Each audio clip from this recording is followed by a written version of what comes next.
Welcome into Bears Weekly, powered by IGS Energy, a Chicago Bears network production.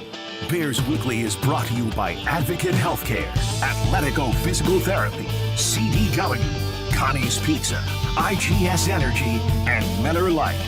Here are your hosts, Jeff Joniak, a.k.a. the Mayor of Bearsville, and his sidekick, Tom the Surfmaster Thayer.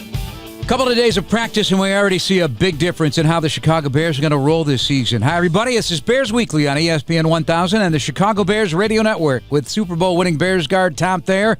I'm Jeff Joniak. Coming up in the program, we visit with Bears defensive tackle Andrew Billings, and we're going to hear a series of podium sound from Bears head coach Ben Johnson, safety Kevin Byard, running back DeAndre Swift, and defensive coordinator Dennis Allen throughout the show. Justin Pottinger is our producer in studio tonight. Thanks to Dan Barilli, Jordan Tredup, and Katie Fox. And the executive producer of the Bears Radio Network is Eric Ostrowski. All right, Big Tom, we have arrived. Practice this week. Pads come on Monday of next week, so the ramp-up period is, without pads, but anything but a ramp-up. I mean, these guys are working, and it's a different time and place right now. And Ben Johnson has everybody's attention, I'll tell you that. Well, Jeff, I got to go back a couple weeks because you and I did an interview with Drew Dahlman. And I was saying, Drew, I remember going down to training camp in Atlanta when my brother-in-law played there, and I couldn't believe the unbearable heat that there used to be in Atlanta. And, I kind of had the feel-good story that the temperatures were going to be perfect. And listen, man, the first couple days of camp, even though they weren't pads, weren't very heat forgiving. So I think that's a little bit a good little sock in the face just to let these players know and prove that they are in shape. But this is underway now, and that's in the rearview mirror, and so everything is full steam ahead. And every time Ben Johnson gets to the podium, I like to hear what his thoughts about the day, about the practice, and the upcoming events. Yeah, and it's good that's first thing in the morning, too. He arrived at the podium earlier today and said, how we like these early morning practices. This is kind of the style of practice when we were in the old days of football when we had two-a-days. We are on the field at 7:50 a.m. for pre-specialty period, and then that kind of led us into the first practice. Then you had that midday opening, and then you went into the evening practice. So I'm super familiar with these early morning sessions, and I absolutely love them. All right, here's the update on players who are not practicing just yet, and it's the rookies. Wide receiver Luther Burden III, soft tissue injury, so it lingered a little longer after that happened in rookie minicamp, so he remains day-to-day. Shamar Turner, the second-round defensive tackle, defensive lineman, suffered an ankle injury on day one. They're still checking on that. Zay Frazier, excused for personal reasons, the fifth-round cornerback, and, of course, Jalen Johnson. Just want to minimize those injuries as much as you can, and hopefully you don't have any serious ones. 100%. Get them right by the time they're in full pads, because that's when really football evaluations start. When I think of the Jalen Johnson injury, it makes me think immediately of Terrell Smith, because here's a guy that missed a little bit of time in the offseason because of injury, but now he's going to be healthy and ready to roll, and probably steps up and gives the coaches an opportunity to a little bit more of an honest evaluation of how Terrell Smith fits onto this football team, because he has cornerback qualities and traits, and like you say, you can never have enough good cornerbacks. All right, and right now, taking first-team snaps is Nashawn Wright. He'd been there through an entire offseason program. Fifth-year player, was on the defense with Al Harris in Dallas, so there's a familiarity there. He's a big, long guy, and so he's been with the Dallas Cowboys and the Minnesota Vikings. 33 games in his career with 3 starts and 37 tackles. So, again, that connection to former coaches, that with players that come in, that's always something of significance. So keep an eye on that. There's 19 defensive backs on this team. So, all right, let's listen to some of Ben Johnson from the podium early this morning at Hallis Hall. Had a great practice yesterday. Good start. Guys were excited. Effort was there. Intensity was there. It was fun to watch them fly around. I know some people enjoyed me throwing the first team out of practice. Not the case. We're on a time crunch, as you guys all know. We got 90 minutes there that first day. We're up to 105 here today, so just need to keep things moving on along there, or else other guys weren't going to be able to get their reps. So, but point is, though, we got to be on our P's and our Q's, and every minute, every rep is really valuable as well. So with that, I'll go ahead and open it up. Did you not like the way that was perceived out there? No, I'm good. I'm good. Like it is what it is. Our guys, we got to end up executing, getting in and out of the huddle a certain way, and it wasn't that way, and so we'll be better today. Is that what it was? Just getting in and out? Yeah, Is that on Caleb or is that everybody? It's everybody. It's everybody. We're learning. We're growing. There were some things from the springtime expected to carry over that was probably one we just don't have any tolerance for anymore. We got too far to go. Do you find that they're very receptive in those moments too? Yeah. They know it's not good enough, so it's just keep the train moving. With Luther, because we're not here every day during the off-season program, how much work did he get in May and June, and how much catching up is going to be involved when he is available?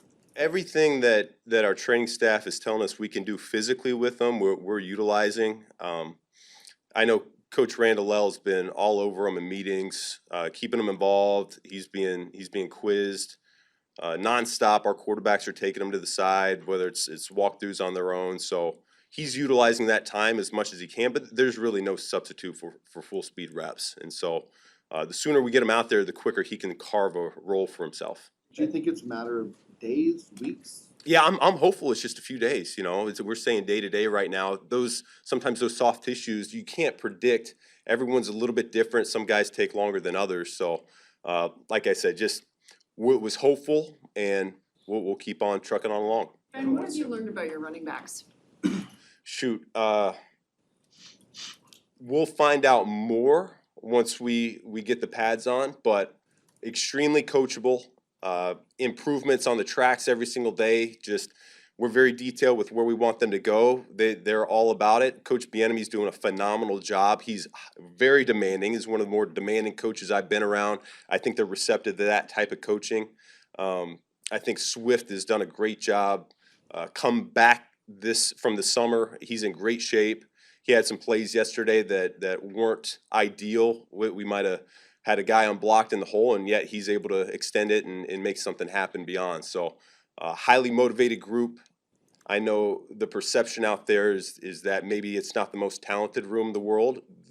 They like to hear that noise. So we're gonna be just fine. Ben, you told us when you got here that you were going to run the Bears offense, not the Detroit Lions offense from last year or the year before. But in terms of like run-pass split, are there principles you believe in that you want to be around a certain number? No, there are not. Every game is its own entity, and that's what I learned. I mean, I saw it for a number of years when I was in Miami. The New England Patriots were really the top of the league for so long, and each week you just didn't know. Offense and defense, they just continued to morph, and they had their opponents guessing. You didn't know what Belichick was going to pull out front-wise or coverage-wise on defense. You didn't know what McDaniels was going to do on all. He might throw it 50 times. He might run it 50 times. And standing from afar, seeing how dominant that was, I think that's a really good tactic to have. That's something that I would like to do here as well. The elements play a role. Our talent plays a role. Who we're going against plays a role. It all plays a piece into the puzzle. And that's what's fun about each game week. He addressed a lot, Tom, including the running back position. We touched on our Bears podcast. There's this assumption the Bears might still be looking for a veteran that's still out there in free agency. But I think they have all sorts of types of backs that Ben Johnson feels very comfortable with, not the least of which is the starter, DeAndre Swift, whom he coached and did well with in Detroit. With the running back position, you're going to have a wide variety of responsibilities in order for this offense to be successful. So the longer you're here, the more that you can mentally and physically contribute. If there is a guy out there that Ryan Poles thinks is worthy of a training camp tryout, then you're going to have a lot of catching up to do. And I think when you go out there and you script these different periods, whether it's 9-on-7, the inside run, or it's the teamwork, or 7-on-7, you want to make sure that you guys have 11 guys or 7 guys that are fully up to speed and they can run the plays efficiently. So that's something that's going to have to work itself out in training camp or at that position specifically. All right, when we come back, we'll be joined by Andrew Billings, one of our favorite players here on the Chicago Bears. He's coming up next. This is Bears Weekly on ESPN Chicago and the Bears Radio Network. This is Bears Weekly. With the voice of the Bears for 24 years, Chef Joniak on the Bears Radio Network. This segment of Bears Weekly is brought to you by IGS Energy. Welcome back, everybody, to Bears Weekly here on ESPN Chicago and the Bears Radio Network with Super Bowl winning Bears guard Tom Thayer, Jeff Joniak, and Andrew Billings, our guest this week. How you doing, my friend? I'm doing good. Good to see you. We missed you. How you feeling, first and foremost? I know that had to kill you last year with the injury, but how do you feel, and how'd you get through it? I'm feeling good right now. Getting through it was tough in the beginning for sure. Having a surgery, like that. I've never tore a pec before, but it came back faster on the field than it did in the weight room. So yeah, that's good. So I know that, Bill, you got the reputation of being one of the strongest guys in the NFL, and I was a strong guy like you when I played. And I was interested about the recovery of an injury like that, and what were the incremental improvements that you went through, not only proving ground to yourself, but make sure the muscle's repairing. What was that like? Yeah, first just getting that motion back, almost like an AC joint, trying to get your hand over your head, and then really where it started was the weight room. It was way more difficult in the weight room than it was on the field, like bench and stuff. And once you rack it, you kind of feel it after you rack it, and it kind of pulses for a little bit. But the doctor said, once you sew it back in, it's stronger than your right. So no took kidding. him for his word and just went back to it. I mean, and then when you're talking about that kind of strong, that's a unique quality to have. So in this new style of defense and what's required out of you from Dennis Allen, is your strength an asset in the combat style of play he wants you to have? Yeah. This is a knockback defense. So strength is always valuable. What's your all-time bench? All time, actually, high school, 500. You got the 500. Yeah. Tom, tell them your story about 500. So I had a really hard time overcoming 495 to 500. It was a mental hurdle I couldn't get to. And so we were down in Atlanta practicing before the Super Bowl, and I had 495 on the bench. And down there in that weight room, it's got these cowboy-style doors on the old weight room back in the day. And all of a sudden, the doors get kicked open. They start swinging, and McMichael walks through. McMichael was a strong guy himself. And he looks at the bar on each side of it. He goes, "Put the 2.5s on each side, you sissy."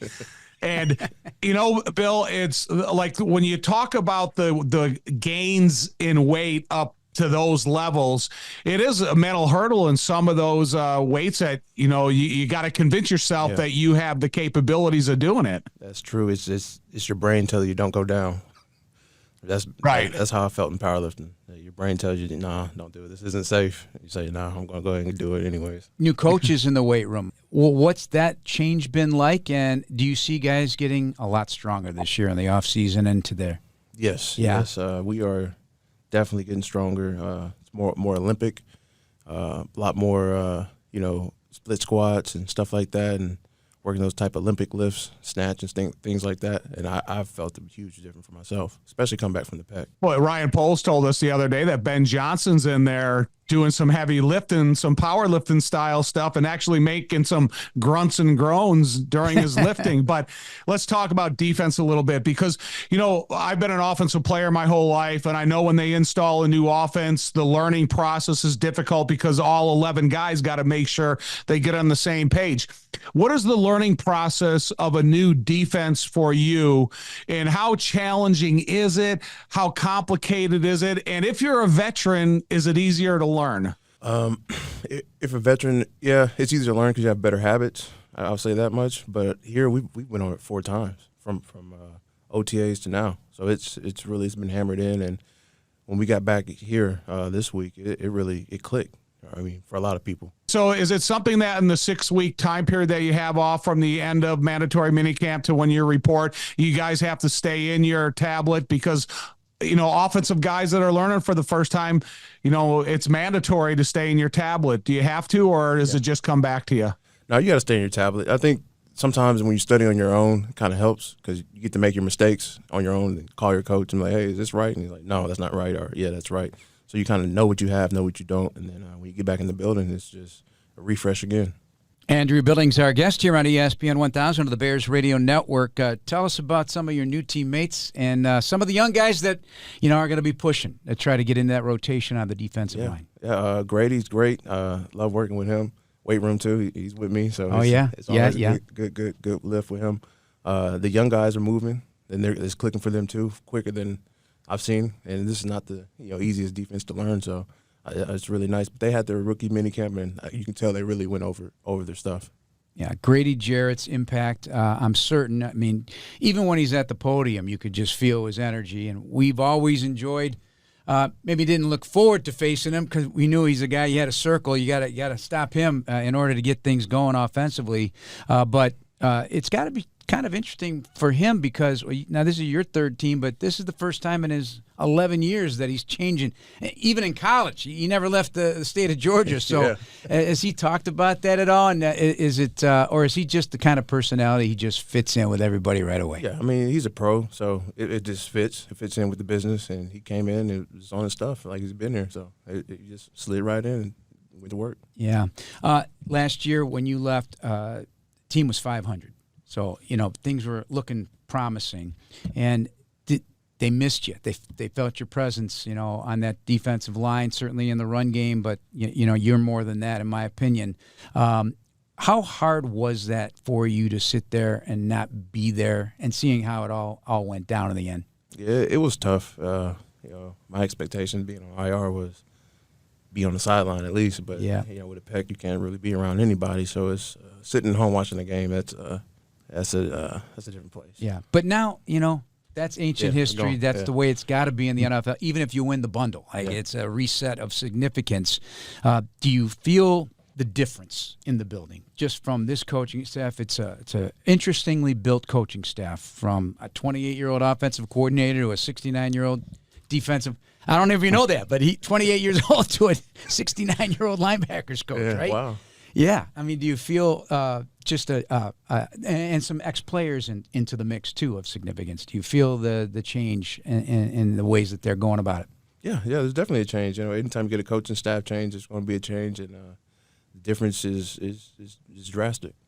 Those 40 up downs we started off with, oh my gosh, it was Big Bill. I don't know if you heard, Kevin Byard said that it was put on the tape, so you guys got a chance to watch it, and he felt sorry for you. That was the funniest thing I've seen on tape in a while. Is that your own self or just watching the whole thing? Myself and everybody in my row. How hard was it?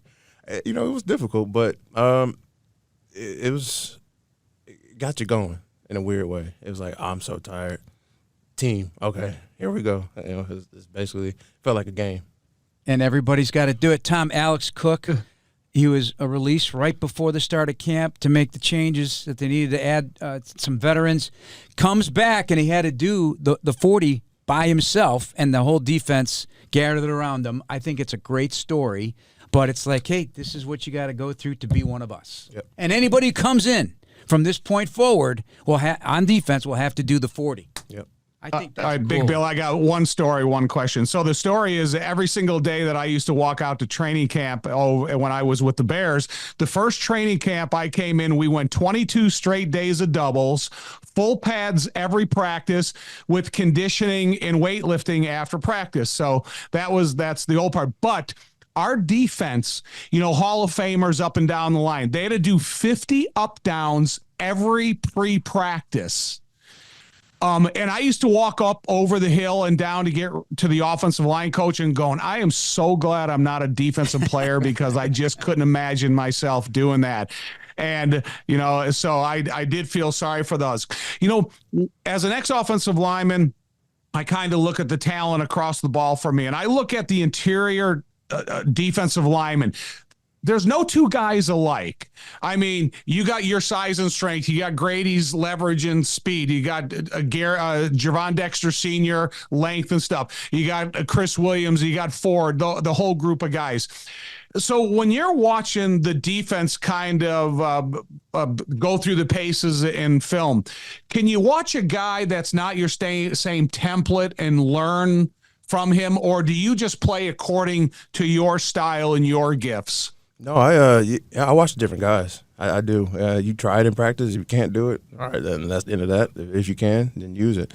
And with this defensive line, it's great because it's like, you can study me all you want, but then, Ford going to come up and then Dex going to come up. So pick your poison. You're dealing with something else every rotation. one thing that used to drive me crazy about you last year is that you were the signal caller on the defensive line to get the defensive line to shift. Oh, yeah. And back in my day, it was the linebacker that made that call. So you could kind of get a distance and you wouldn't become susceptible as jumping. And I used to sit there and pull my hair out about Big Bill just ruining the practices by making that move call and getting these guys to jump, man. And it's kind of fun, the things that you gravitate towards if you have a background in football. And that was it for me when you got here, and it used to just aggravate me. You can still do it, right? Yeah, I still got it. All right, give us one. Move. There you go. Simple as that. You got to move. Pay attention to it, man. And you're so close to that center and guards that if you're thinking about the snap count, you're thinking about your assignment, and then all of a sudden you hear that, you're jumping. One of the five is somebody. Yeah. All right, you got meetings. Thank you so much. Appreciate it. Welcome back, man. Good to see you. Andrew Billings, our guest here on ESPN 1000. More Bears Weekly after this on ESPN Chicago and the Bears Radio Network. Welcome back to Bears Weekly on the Bears Radio Network. Here's your host, the voice of the Bears, Jeff Joniak. Calling all small businesses. Your business can be featured at a Bears home game. Apply for the Small Business All-Pros program at chicagobears.com. Brought to you by PNC. With Tom Thayer, I'm Jeff Joniak here on Bears Weekly on ESPN Chicago and the Bears Radio Network. All right, a couple of guys at the podium today. Kevin Byard is one of them. Had a busy summer break. I guess it was called full-time daddy duties. Went down to Alice Beach in the Panhandle there in Florida for a little vacation. He's got 3 kids and a 1-year-old. And he's very proud to be in his 10th year in the NFL, Tommy, second season with the Bears, and what is a big remodel with Dennis Allen. As a matter of fact, check out chicagobears.com. Gabby Hyduke wrote stories on several Bears, including Cairo Santos and what they did on their summer vacation. Well, you know, he loves soccer. 2 favorite soccer teams, Flamengo and Chelsea. So he had a flight booked, I think, at 6 a.m. to fly into Philly on June 20th in the FIFA Club World Cup. Flight was canceled, so drove to Philly from Florida for 12 hours through the night, made it to the stadium a couple hours beforehand and met some of the Chelsea team, did a British TV broadcast, and had a jersey exchange with one of the Flamengo stars. And then watched the game, enjoyed it, had dinner at a Brazilian steakhouse, and then drove 12 more hours back home. So interesting story on some of the Bears. Check it out on chicagobears.com. And, you know, we talk about the return of Jaquan Brisker and being healthy and being impactful. I also look at Kevin Byard being impactful because outstanding communicator back there, and that's as important as anything on the back end of the defense, making sure everybody gets lined up okay. But he just has a lot of savviness to him. And I think, you know, a couple years now removed from being a first-team All-Pro with the Titans. It's not that long ago, but he's logged a lot of time, logged a lot of snaps. It's going to be really important for the safeties this year, Tom, with the style of defense that Dennis Allen wants to run, which is a lot of man, in-your-face coverage, and then those safeties, you know, can't get beat deep because if somebody slips by one of those corners, they gotta patrol a lot of territory. So a lot's on them. And one thing, the importance of a position like the safety position, because I saw Fensick and Durson do it and all the other safeties I played with throughout my career, is that they can make sure everybody in front of them is lined up in the right position according to the offensive formation and then the pre-snap movement. And then if somebody or they can't communicate it to somebody up front before the ball is snapped, they can make up that distance or make up that ground. They don't want to freelance that often, but they have to know everybody's assignment in front of them, and that's one thing Kevin is great at. Yep, extremely durable and reliable. The only game he's missed in his career was due to having 2 buys after getting traded in 2023. So they were back-to-back, so it didn't count as a full season of games for him. But he has had a great stretch. He had some fun with the media after the up-downs from Dennis Allen that had to be done, 40 of them for every defensive player, and it brought some humor to the table as well. It was different. It kind of took me back to, like, high school. You know, it almost kind of felt like punishment a little bit, like. But no, it's special to me just because of, I think, the way DA kind of, you know, puts it to us is like, you know, you got to pay the toll. It's a buy-in, you know what I mean? It's almost like an initiation. And it's special. We had a guy, Alex Cooks, who who actually reported here, got released, and actually they signed him in. I think yesterday. He flew back into town, and to start practice, we all circled around him, and he did his up downs. Kind of felt bad watching him do it by himself, but at the same time, it's just like that's just one of those deals, like the initiation of his defense. Like, and then once he finished, everybody was like, "Welcome to the defense," and got on with practice. So it's funny to me because he was saying the same thing. Like, if we get to week 15 and we sign a guy, he's gonna do 15 up downs. So that's gonna be 40 up downs, which is gonna be tough, But no, man, that's just what it is, man. I think that's the type of family atmosphere that DA is creating for this defense. Do you think the DA has an aura? Yeah, for sure. He's I think Ted's put it perfectly in the spring. He's a complex individual, for sure. I wouldn't say he's sort of like a madman or nothing like that, but just the way he sees defense, the way he wants us to play, the physicality and the attitude, I think he lives and breathes that every single day. So it's 40 up now? 40. Yes, 40. 40 for sure. Can't, like, no more up downs? Yeah, no, once you did them, you're good. Yeah, you're good. Yeah. Keep home. Cheap. Please. I don't care if you're year 10 or year 1. That thing is real, for sure. And it's funny because in the meeting, we watched the film yesterday, but because they filmed it. So y'all know Big Bill's like 340. I ain't trying to joke with Big Bill's my dog, but we got to like 20, bro. He wasn't even getting off the ground at that point. He was just hand on his stomach, picking his arms up. He was doing, it was funny. It was hilarious. So we heard from Billings, we heard from Byard, just an excellent communicator. Love listening to him talk at the podium today. The guy's had some success with good teams in Tennessee, was with Philadelphia in 23 after they acquired him from Tennessee and came to the Bears last year. But the next game he plays, playoffs included, will be his 156th. He's got a winning record, and he's well over 900 tackles. So I'd love to see him get 1,000 tackles before his career ends. It's kind of a big, me too. Kind of a big number. He is the king of durability, and we brought it up a little bit earlier, but I keep like thinking about that interception he had last year. It was one of the greatest, Jaquan Brisker had a great interception a couple of years ago in New England, but Kevin Byard had an equally as beautiful interception last year in Chicago. And so that's what you want to see out of these safeties. And I do think that if they have a chance to play a long stretch together, you'll see Kevin get to that 1,000 tackles, and you'll see both of them get their hands on a lot more football. You know, interesting that now more than one Bears player, Byard included, at the podium, as you just heard, calling Dennis Allen complex. And that's not a slap in the face. That's a compliment because he's got a lot of ideas of how he wants this defense to be. And there's a lot to it because it's big on being flexible, moving players around, different sub packages. I know if you go through the tree of these coaches, and I didn't realize this till I did some homework on Dennis Allen, but he was with the Cowboys with Bill Parcells.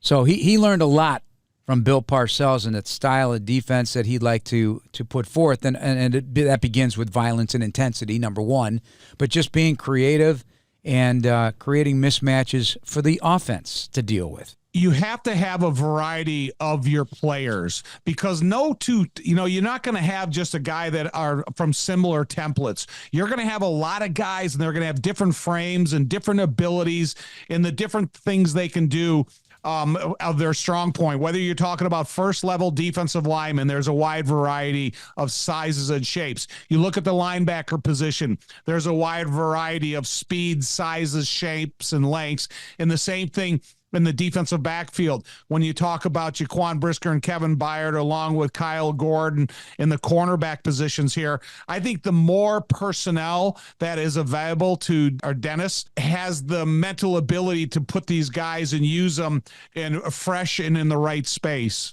You think about Jaquan Brisker and how Dennis Allen has used safeties in his career, including Tyrann Mathieu, who just retired, but remember Malcolm Jenkins?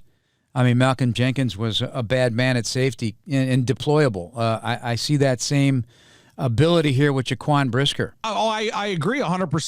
Jaquan Brisker is just scratching the surface of what he's capable of being.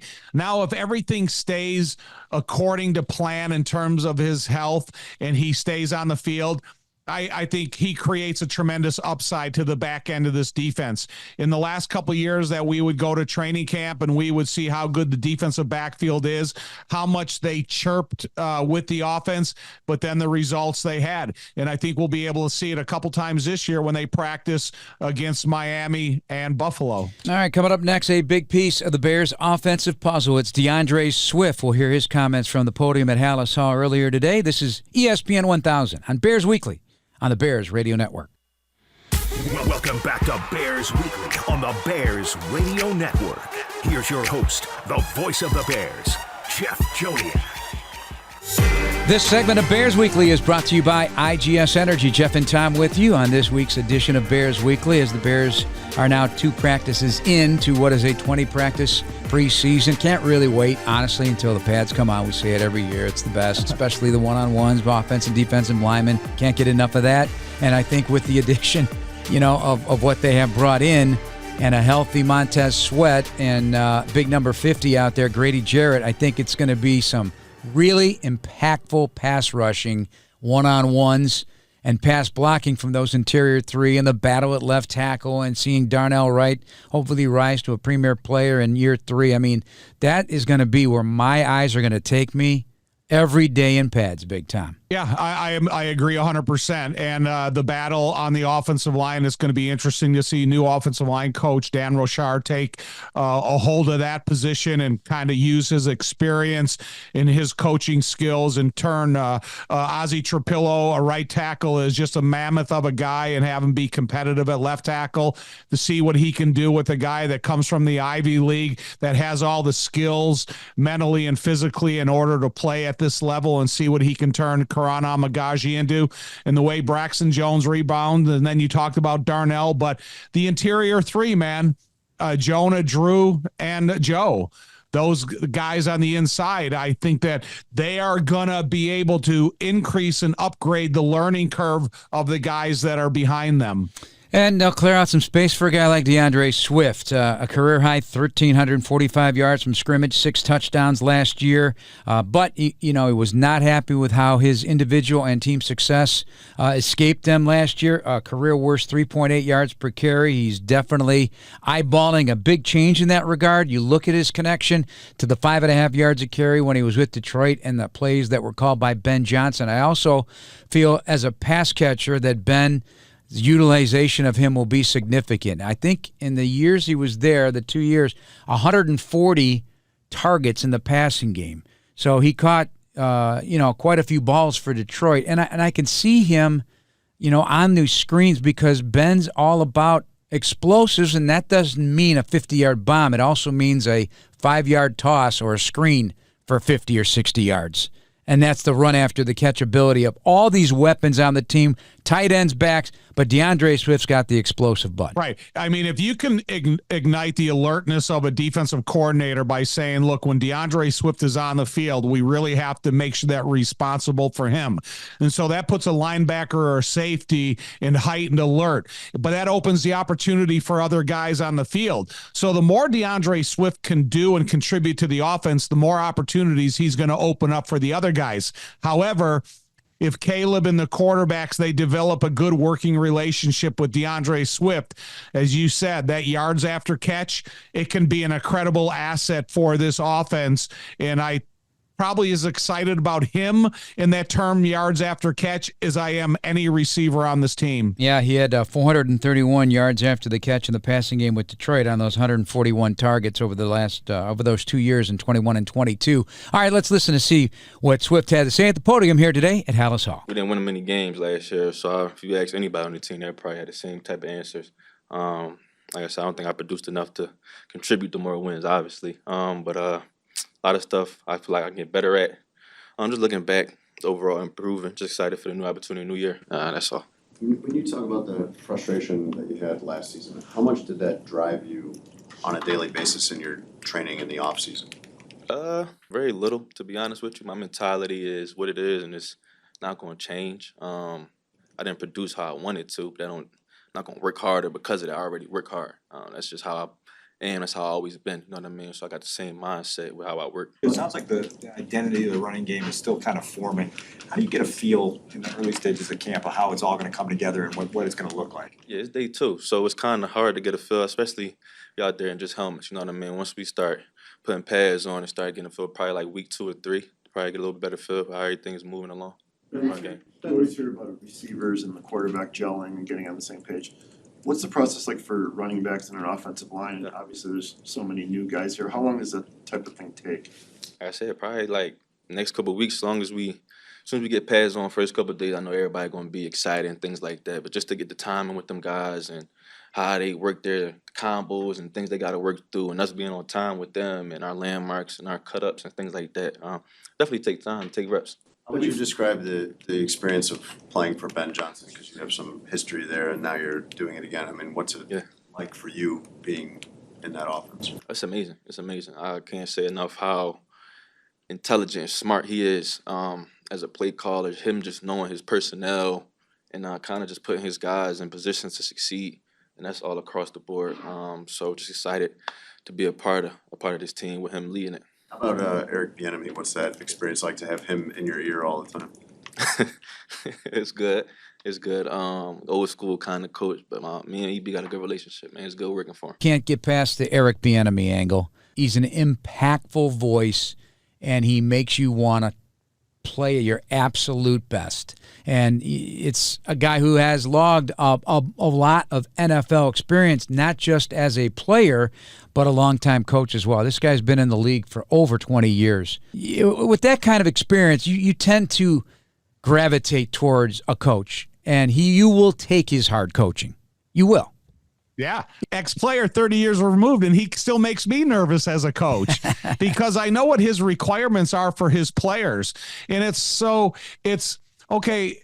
You just have to weigh, you have to look at things every single day you go out to practice. You better live up to his expectations, else you're not going to get a lot of opportunities. So every one of these guys that are coming out here with the running back jersey on, you better first and foremost impress your coach. And that's the same way I felt about playing for Dick Stanfield. Here's a guy that's a Hall of Fame offensive lineman, and he knows exactly everything that you're trying to do to improve and get better and what he's got to help you with. And that's the same way Eric Bieniemy is with the running back position. Mm-hmm. Also, let's take a look at the rest of the room. We detailed this in some of our shows in the past in the offseason, but Roschon Johnson looks like he's really good. He looks quick. He can lower his pads. You got Travis Homer. Kyle Monangai had a terrific run today. Again, no pads, but it was the burst and the escapability that popped up in a run. It was one of the best plays of the day, in my opinion. And Ian Wheeler, he looks fast, and he's also in the return game, kick return game, trying to work through getting back from an ACL. That's going to always take a little bit of time, but that happened a year ago. So he's had plenty of months, and now all that together, I think it's an interesting collection of backs. They all do something a little bit different. All right, coming up, the defensive coordinator, Dennis Allen, in our final segment, and maybe a Tom thought or two. How about that? It's coming up next on ESPN 1000 of the Bears Radio Network. This is Bears Weekly, with the voice of the Bears for 24 years, Jeff Joniak, on the Bears Radio Network. This segment of Bears Weekly brought to you by Athletico Physical Therapy. Visit athletico.com to request an in-clinic or a virtual appointment and start feeling better tomorrow. Jeff and Tom in our remaining moments here on ESPN 1000 of the Bears Radio Network. Couple things, Tom. The Bears were in 10 one-score games and 6 3-point or less games. Now, they didn't win the majority of those games, but with a change in thinking, a change in attitude, a change in philosophy, a change in the playbook on both sides of the ball, offense and defense, and a change with the additions on both sides of the ball, do you feel that this team can close the gap on winning one-score games? They lost games by a combined 3.5 points. The point differential was just minus 60. It wasn't 150 or 120. It was 60 points. That's 3.5. That's a field goal plus a game. 3.5 points. Different roster, different coaches, but How do you close the gap on winning those one-score games? I would put a tape together of all of those results of last year, and I would show this football team how close they were being a great football team just by a little bit of video evidence. And if they just understood that if it's a tip finger here, if it's just whatever the case was, didn't allow them to win that game. I would just make sure that these guys know that they had a lot of fight in them. They brought it down to the end, but now it's about closing the door and not giving the team an opportunity to close the door on them. And I think if you can just show them subtly how good of a football team they can be with just the difference in 12 or 15 plays, I think that can leave an indelible mark on these guys as they prepared for this season. You know, Dennis Allen's going to be tasked with trying to get this defense to continue to be a heartbeat, especially that secondary, the heartbeat of the football team, really, as we talk about all the time. But the heartbeat is one in a division that's going to be highly flammable because all the teams in the division have weapons. They can put points on the board. That's where it all starts to get to the playoffs, and that's the way Ben Johnson has this team thinking. That's the way Dennis Allen has this team thinking. They're not thinking about just getting better. They're thinking still about going to a Super Bowl. Kevin Byard said it. Others have said it. That's the mindset. They're about winning right now. And you're going to have to tailor your game plans in a variety of different ways. There's going to be some muddy games, some games that are going to be 6-3 possibly outside the division. Who the heck knows? But the Bears have to be adaptable and be able to ball up the fists and fight the black and blue division wars that they're going to see, and then maybe have games where you're going to be in an aerial show. And I think Ben Johnson can tailor a game plan, same as Dennis Allen can tailor a game plan to fit whatever task is at hand here in the 17 weeks of the regular season. Yeah, one thing you have to take into account is where and when. Where are you playing them and when are you playing them? And so if you can have a team like you play the second week of the season, the Detroit Lions, and they have a lot of new staff members aboard, and maybe they're still in the midst of trying to learn what the coaches are expecting of them, how they're going to call plays, and what are they trying to do to their football team. Maybe you can take advantage of a scenario like that. You open up at home and you expect that Chicago Bear crowd to be loud and proud. And so maybe that's a Dennis Allen game that comes out and he's aggressive immediately and he can make big plays on defense that can help settle in your offense. So, where and when is going to be a big part of this season. And, you see how those first 5 weeks go before you have that bye week and then maybe regroup at that point. All right, Dennis Allen's defense plans to be aggressive. That's how he rolls. Let's listen in to his news conference earlier this week. Look, training camp's going to be difficult. And we're going to have to be able to overcome when we're tired. How do we focus? How do we concentrate? How do we dig down deep inside and rise up and make plays in critical situations of the game? And a lot of times that comes with being tired. So it's all just part of, as much as training them physically, it's about training them mentally. Do you want to see a vocal leader emerge? Is that important to you? Well, I think the best defenses or best teams that I've ever been on have been player-driven, player-led. But I think that has to happen naturally. I don't think that's anything that you try to force to happen. I do think we have some guys on our team that have some leadership qualities. And it's kind of our job as coaches to try to foster that a little bit.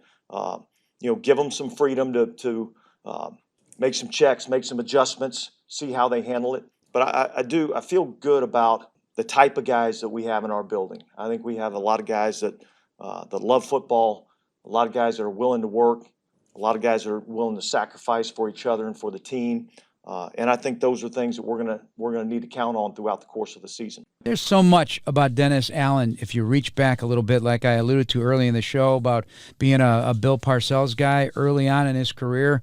But he's put together some really impactful defenses, Tom, that have been a premium on limiting points, which is the key to you score more points than the opponent. That's the plan, right? But among the league leaders in that category in many of his years as a defensive coordinator and or head coach with the New Orleans Saints. Yeah, one thing about Dennis Allen, he understands opponents' offenses so well, and he can identify their vulnerabilities, and then he can identify how to use his assets to take up for those vulnerabilities. And that's what you have to have in a quality defensive coordinator.